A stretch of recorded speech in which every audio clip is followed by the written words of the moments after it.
CBSE class 9 മുതൽ class 12 വരെയുള്ള ഏറ്റവും പുതിയ കരിക്കുലം റീസെൻ്റ് ആയിട്ട് ഇപ്പോൾ റിലീസാക്കി. അപ്പോൾ ഈ റീസെൻ്റ് കരിക്കുലത്തിൽ നമുക്ക് കാണാൻ പറ്റുന്ന പ്രകടമായ മാറ്റം എന്ന് പറയുന്നത് ക്ലാസ് 9ലാണ്. അതായത് ക്ലാസ് 9ൽ പ്രധാനമായിട്ടും മാത്സ് ആൻഡ് സയൻസിലാണ് ഒരു ബിഗ് ചേഞ്ച് വന്നിരിക്കുന്നത്. അപ്പോൾ ആ ചേഞ്ച് എന്ന് പറയുന്നത് മാത്സും സയൻസും 2 ലെവലാക്കിയിരിക്കുകയാണ്. ഇപ്പോൾ പണ്ടൊക്കെ ആണെങ്കിൽ, പണ്ടെന്നല്ല ഇപ്പോഴത്തെ 10th, ഇപ്പോൾ 10th എഴുതുന്നവർക്ക് മാത്സിലാണെങ്കിൽ 2 ലെവലുണ്ട്. അത് ബേസിക് എന്നും സ്റ്റാൻഡേർഡ് എന്നും പറഞ്ഞ് 2 ലെവലാണ്. അപ്പോൾ അതുപോലെ തന്നെ 2 ലെവല് ഈ വർഷം തൊട്ട് ക്ലാസ് 9ൽ സയൻസിലും മാത്സിലും ഇൻട്രൊഡ്യൂസ് ചെയ്യുവാണ്. അതെന്ന് പറയുന്നത് സ്റ്റാൻഡേർഡ് ലെവലും അതുപോലെ തന്നെ അഡ്വാൻസ് ലെവലുമാണ്.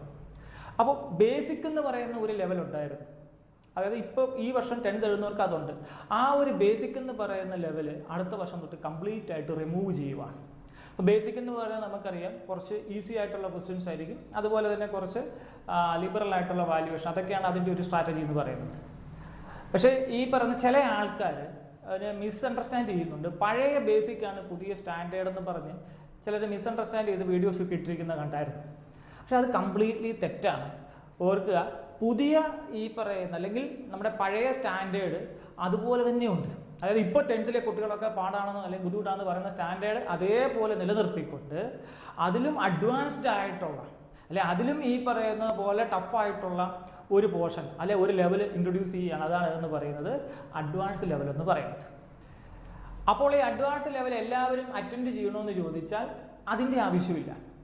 അതായത് നമുക്കൊരു സ്റ്റാൻഡേർഡ് ലെവൽ എക്സാം ഉണ്ട്, 3 അവേഴ്സിൻ്റെ ഈ പറയുന്ന 80 മാർക്സിൻ്റെ എന്തുണ്ട്, ഒരു സ്റ്റാൻഡേർഡ് ലെവൽ എക്സാം ഉണ്ട്. അത് കൂടാതെ അഡീഷണൽ ആയിട്ടുള്ള ഒരു 25 മാർക്സിൻ്റെ ഈ പറയുന്ന ഒരു എക്സാമാണ്, 1 അവർ എക്സാമാണ് നമ്മൾ അഡ്വാൻസ് ലെവൽ എന്ന് പറയുന്നത്. അപ്പോൾ നമുക്കറിയാം ഈ അഡ്വാൻസ് ലെവൽ എന്ന് പറയുമ്പോൾ സ്റ്റാൻഡേർഡ് ലെവലിൽ തന്നെ ഈ പറയുന്ന 70% ക്വസ്റ്റ്യൻസ് കോമ്പിറ്റൻസിയാണ്.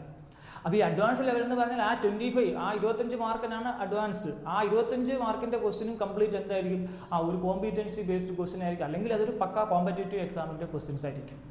അപ്പോൾ ഈ അഡ്വാൻസ് ലെവൽ ആര് എഴുതണമെന്ന് ചോദിച്ചു കഴിഞ്ഞാൽ നിങ്ങൾ ഹയർ സ്റ്റഡീസിന്, അതായത് നമ്മൾ +1 +2 നമ്മൾ മാത്സ് ഓറിയൻറ്റഡ് അല്ലെങ്കിൽ സയൻസ് ഈ പറയുന്ന പഠിക്കാൻ ആഗ്രഹിക്കുന്നുള്ളവരാണെങ്കിൽ നമ്മളെപ്പോഴും എന്തെടുക്കണം, ഈ പറയുന്ന അഡ്വാൻസും കൂടെ ഓപ്റ്റ് ചെയ്യണം. കാരണം എന്തെന്ന് ചോദിച്ചാൽ ഇപ്പം ഈ അഡ്വാൻസ് എഴുതിയാൽ മാത്രമേ +1 അഡ്മിഷൻ കിട്ടുമോ എന്നുള്ളതിനെ പറ്റി ഒന്നും കൂടുതലായിട്ട് ഇതുവരെ ഈ പറയുന്ന പോലെ ഒന്നും പുറത്ത് വന്നിട്ടില്ല. അത് അടുത്ത കൊല്ലത്തേക്കേ വരത്തുള്ളൂ.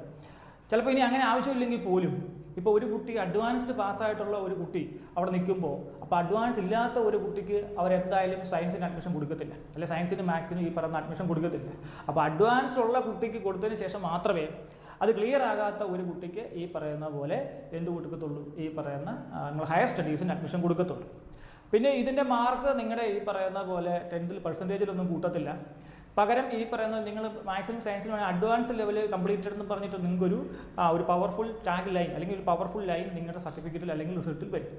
പക്ഷേ ആ റിസൾട്ടിൻ്റെ ഒരു ബെനിഫിറ്റ് അല്ലെങ്കിൽ ആ ഒരു ലൈനിൻ്റെ ബെനിഫിറ്റ് എന്ന് പറയുന്നത് നിങ്ങൾ ഹയർ സ്റ്റഡീസിൽ പോകുമ്പോൾ വളരെ വലുതായിരിക്കും. ഇനി ഈ സിലബസിൽ ഒരുപാട് ചേഞ്ചസ് വരുത്തിയിട്ടുണ്ട്. അതായത് നേരത്തെ ഉള്ള സിലബസിനേക്കാൾ ഒരുപാട് ഈ പറയുന്ന പോലെ മാത്സ് ഒക്കെ ആണെങ്കിൽ കൂട്ടിയിരിക്കുകയാണ്. 12 ചാപ്റ്റർ എന്നുള്ളത് 15 ചാപ്റ്ററും 16 ചാപ്റ്ററും ഒക്കെ ആയിട്ട് കൂടുകയും അതുപോലെ സോഷ്യലൊക്കെ ആണെങ്കിൽ 20 എന്നുള്ള 15 ചാപ്റ്ററായിട്ട് റെഡ്യൂസ് ചെയ്യുകയൊക്കെ ചെയ്യും. അപ്പോൾ ഈ സിലബസിനെ പറ്റിയുള്ള ഒരു കൂടുതൽ ഡീറ്റെയിൽസ് നമുക്ക് വരുന്ന വീഡിയോയിൽ ചെയ്യാം.